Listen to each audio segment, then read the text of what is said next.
Hey, what's up guys, it's LeMar DeVente back with another Bakugan unboxing and review, and today I have the Haos Howlkor Starter Set from the first set of the game, being Battle Brawlers. Now, this includes a 40 card deck so you can jump right into the trading card game. Also, it includes 3 Bakugan, 1 Bakugan Ultra and 2 Bakugan Cores, and they all come with their respective Bakugan BakuCores. Now the back of the box will list to you what exactly is included Bakugan-wise. So we have a Haos Howlkor, a Pyrus Dragonoid, and Aurelus Pegatrix. Now let's get into analyzing the set itself. As soon as we open it, we see what's inside. So we have 6 BakuCores, the starter deck itself, the checklist character cards, and also the rulebook over here, as well as our 3 Bakugan. We have 3 Bakugan included, so our Bakugan Ultra is Haos Howlkor with 300B and 4 damage, and if it lands on a helix, that's plus 4 damage, and it uses 2 helixes. Now, our second Bakugan is Aurelus Pegatrix. Now, this comes in at 600B and 4 damage. Now, landing on a Green Fist adds 300B power, and it also uses 2 of the same BakuCore, which is in this case, Double Fist.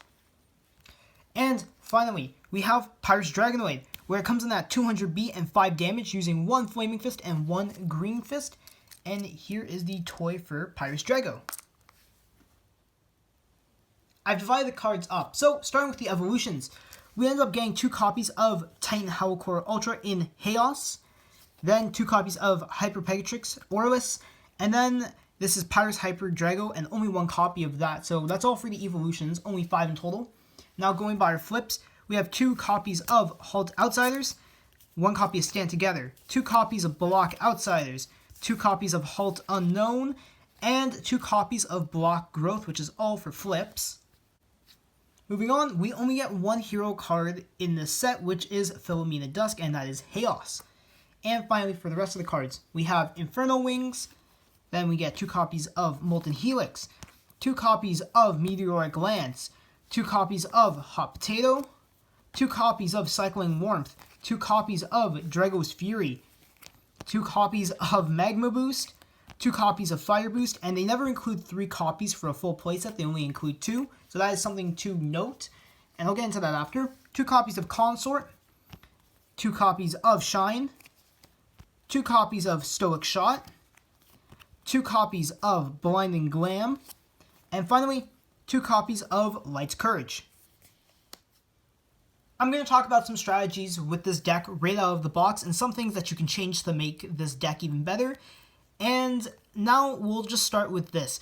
So, with our 3 Bakugan, a crucial part of it is using the evolutions. Now, something to know about the evolutions is that they all have an effect triggered by picking up a specific type of BakuCore. So, a Flaming Fist will give you 300B and plus 3 damage on a Hyper Drago when that's evolved. Now, for your Titan Howlkor Ultra, when you pick up a Helix, you get plus 6 damage. And for Aurelus Hyper Pegatrix, when you pick up a Fist, you get plus 500B. And as you can see, the effects have gone up from 300B to 500B, still retaining the same core.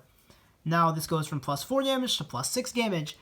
And for Hyper Drago, it's especially good as it's 1 cost, so a very cheap evolution, but also it actually gives an effect as the base form does not have one. A card that I found extremely significant in this is Consort, which you actually get 2 of.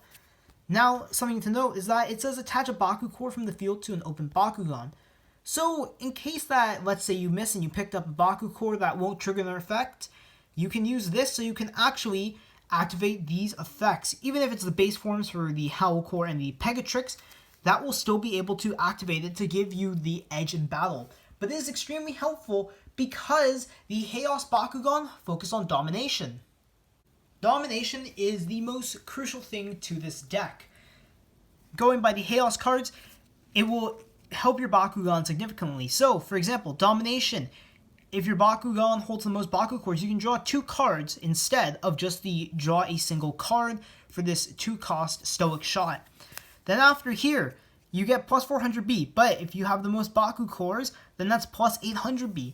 And for this flip, now, this is for non-Haos Bakugan, it would block. Domination, well, if you have the most BakuCores, then you play this for free instead of for 4 energy. And that's where Consort comes in. This card is not only going to be able to trigger effects if necessary, It's very versatile, as you can also use it to trigger domination and help yourself by giving yourself the edge in case you do need one more BakuCore, so you are holding the most in the match. Now, also something to help with domination is Infernal Wings. There's only one copy of this in the deck, and I would suggest putting maybe a second copy in there especially. And for something like Consort, I would recommend having 3, so add one more as well. For here, it's plus 300B and remove all BakuCores that an enemy Bakugan is holding and negate the effects, and that's a 3 cost, which is pretty good. This is very helpful in domination, as instead of adding to yourself, such as Consort does, you're taking away from your opponent to help with a boost. Now, I'm not a very big fan of this card, though it's the only hero given in this deck. Off the bat, it's a 6 cost hero, and it is Haos. Though it does have the domination effect, where if you hold the most BakuCores, then this costs 3 energy less to play, meaning it will only be 3 energy instead of 6, and it's plus 200B to your Bakugan. It's a nice boost, and I would say it's helpful to obviously use Consort and or Infernal Wings, which is why it's important to include probably one more of each of these cards in your deck by replacing some of the other ones. Now, something about this deck is that there is a Pyrus Bakugan present, obviously meaning that we have Pyrus cards that I showed off. This is where the effect comes in, which is Fury. Fury is when you have no cards in your hand. And typically, to have no cards in your hand, you would want to have the most energy so you can rapidly play the most action cards. Though, something that would help with this is Ventus, as it focuses on energy ramping. But here, you're focusing on having the most BakuCores because of domination and not having the most energy, meaning it's a harder effect to pull off. Looking at Fierce Boost, it's a 2 energy cost action card, which adds plus 200B, which isn't too much. But with Fury, it would add 600B instead because you have no cards in your hand, which is when it becomes a worthwhile card. Then after, there's Drago's Fury. Now for 2 energy, you have 4 damage, which is not bad. I would say that it's a bit better than Fierce Boost in comparison. Then with the Fury, you add Double Strike, which is very helpful as you would double your damage rating when you're attacking. But again, this is another hard one to pull off. So if you guys are trying to use the Fury effect, just beware that you would have to be cautious of how you play this, or you may just have to throw this in as your energy. Now for the flip cards in the deck, which I believe are actually quite helpful. So we have Block Outsiders, but also Halt Outsiders, which come out to 3 energy each, and they will block non-Pyrus, and for this one, it is non-Haos. Now, 3 energy on something after the main battle phase can be a bit risky, as you will have most likely focused on using as much energy as possible during the battle phase because you are trying to win and not trying to rely on flip cards, as you shouldn't. But these are helpful for if you do end up losing matches. And these are some of my favorites within the deck. Now we have Halt Unknown and Block Growth for 1 energy each, which blocks specific factions, though it's only 2 for each. Now, while they are cheap, they are very specific, and there's a 1 out of 3 chance of you being able to use these if they're using different attributes, but also the risk comes if they're using none of these. So there is no way to calculate an actual percentage for how effective it is, not 1 out of 3 or 2 out of 3. It's all over the place depending on what they're using, which is when they became a risk. Now, going over everything, we do have 9 flip cards. Some of them are helpful, such as Stand Together, which I mentioned earlier. And overall, while I don't think all of these are good flip cards, as I mentioned for some of the 1 cost energies, I do think that it's helpful as these can be used for your energy, though it shouldn't be relied on, as flips are meant to be more helpful after you take damage and not so you just have energy to pile down and fill up your hand. I found that most of the cards in this deck are pretty good, and they're able to be used quite effectively. Though there's 1 card I would recommend switching out, which is Meteoric Lance. It's a 5 cost Pyrus action card, which would add 11 damage, though my issue is that this would be played during turn 5 at earliest, and at that time, maybe you won't be able to evolve just yet, as you may want to evolve instead into Haos Howlkor Ultra if you have that in hand, as that has higher B power, and you would want to have that out first. So having something like this in hand isn't very good when you already have things which do have pretty decent damage ratings, and you never know if your opponent's going to have a flip or not.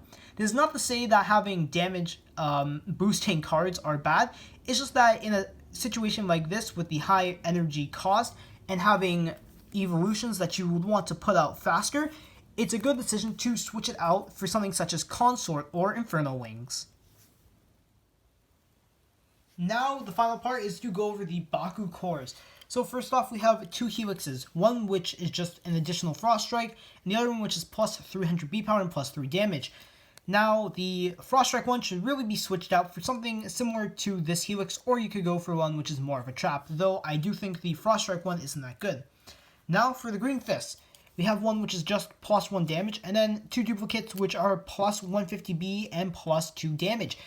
Now, obviously, this should be the one which gets switched out, as there is a superior one right here, so something similar is also better.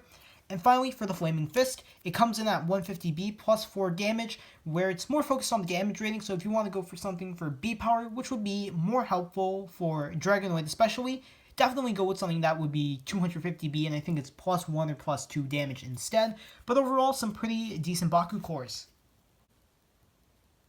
Now, I'm going to give my final thoughts on some of the more major things that can be changed in this deck to make it better. So first off is the evolutions. It comes with good evolutions, but I believe it's necessary to add at least one more Hyper Dragonoid because it's a low-cost evolution which will help in the long run, and there's only one copy of it. So if it gets discarded, then you're going to be in a very tough position, and you could add one more of either of these Bakugan. But to also talk about that, something about this is that it's running 3 different types of cores, which isn't necessarily a bad thing. Though there's an option of running Haos Pegatrix, which is also a double fist, and it benefits from that as well with another effect similar to the Aurelus Pegatrix, where it will also gain a B power boost from that. So it may be useful replacing Haos Howlkor with a Haos Pegatrix core instead, and getting possibly the evolution for that to put in your deck, as evolutions are a necessary part of the game. Now, talking about other cards, something helpful is Consort, so I would recommend trying to run 3 of them, which is the maximum amount of a single card you can run. Also, Infernal Wings, which I believe is very helpful. If you're able to get your hands on another, definitely try that out. And Philomena Dusk, this is a bit of a riskier card, so this is something that I believe is okay to switch out for another Haos hero. Not too many options for that right now, but again, just mentioning that and look into using this card more in my opinion. Overall, this is a pretty good deck to start off with, and I've given my opinion throughout the video of what I think of everything about switching BakuCores, switching cards, and also now switching Bakugan up. And I will say that I do really like this deck. I use it, and I've tried a modified version of it already, and I really do enjoy it. So, thank you guys so much for watching. If you guys really do like these sort of videos talking more on a competitive level about the TCG, please let me know in the comment section down below. If you like this video, leave a like. And remember to brawl on.